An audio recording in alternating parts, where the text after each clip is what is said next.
నిన్నటి రోజున ఆర్టీసీ కార్మికుడు ఆత్మహత్య చేసుకోవడం జరిగింది. ఆయన చనిపోవడం నిన్న రాత్రి చనిపోవడం జరిగింది.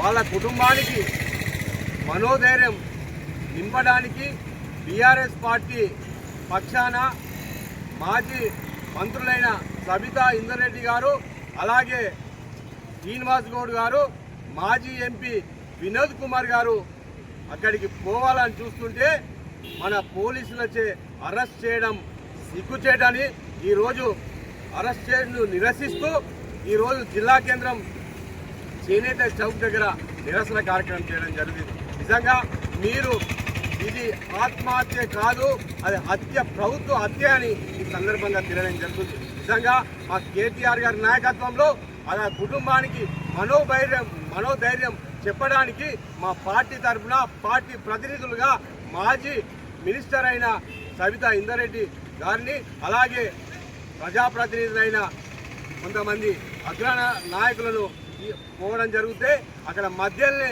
ఆపేసి వాళ్ళని అరెస్ట్ చేసి స్టేషన్కి తరలించడం జరిగింది. వాళ్ళని వెంటనే అరెస్ట్ అయిన వారిని అందరినీ వెంటనే విడుదల చేయాలని టీఆర్ఎస్ పార్టీ పక్షాన మేము ఈ రాష్ట్ర ప్రభుత్వాన్ని డిమాండ్ చేస్తున్నాం. అయ్యా ముఖ్యమంత్రి గారు, మీరు ఆర్టీసీ కార్మికుల సమస్యలను వెంటనే పరిష్కరించాలని టీఆర్ఎస్ పార్టీ నుంచి డిమాండ్ చేయడం జరుగుతుంది.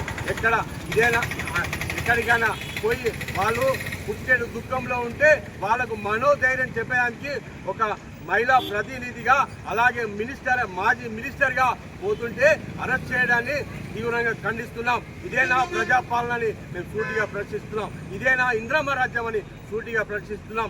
వాళ్ళు అరెస్ట్ చేసిన వాళ్ళను వెంటనే విడుదల చేయాలని మేము టీఆర్ఎస్ పార్టీ పక్షాన డిమాండ్ చేస్తున్నాం. తెలంగాణ ప్రజలు ప్రతి ఒక్కటి గమనిస్తుందని ఈ సందర్భంగా తెలియడం జరుగుతుంది. మీరు అరెస్ట్ అయిన వారిని వెంటనే విడుదల చేయాలని టీఆర్ఎస్ పార్టీ పక్షాన సిరిసిల్ల చేనేత చౌక్ నుండి మీకు డిమాండ్ చేయడం జరుగుతుంది. ఇప్పటికైనా వెంటనే ఆర్టీసీ కార్మికులతోని వెంటనే చర్చలు జరిపి వాళ్ళ సమస్యలను పరిష్కరించాలని మేము టీఆర్ఎస్ పార్టీ పక్షాన డిమాండ్ చేస్తున్నాం. ఎందుకంటే చనిపోయిన ఆర్టీసీ కార్మికునికి దాదాపు 1,25 లక్షల రూపాయలు నష్టపరిహారం ఇవ్వాలి, అలాగే వాళ్ళ ఇంట్లో ప్రభుత్వ ఉద్యోగం ఇవ్వాలని మేము టీఆర్ఎస్ పార్టీ పక్షాన డిమాండ్ చేస్తూ వారిని మా సవితమ్మను, అలాగే శ్రీనివాస్ గౌడ్ గారిని, అలాగే వినోద్ కుమార్ గారిని అరెస్ట్ చేయడాన్ని ఖండిస్తూ వెంటనే వాళ్ళని విడుదల చేయాలని టీఆర్ఎస్ పార్టీ పక్షాన ఈ రాష్ట్ర ప్రభుత్వానికి డిమాండ్ చేస్తున్నాం.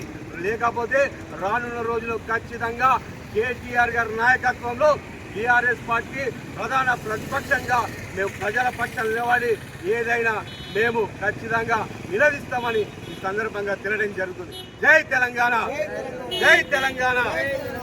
కేటీఆర్ గారి నాయకత్వం, కేటీఆర్ గారి నాయకత్వం, కేసీఆర్ గారి నాయకత్వం.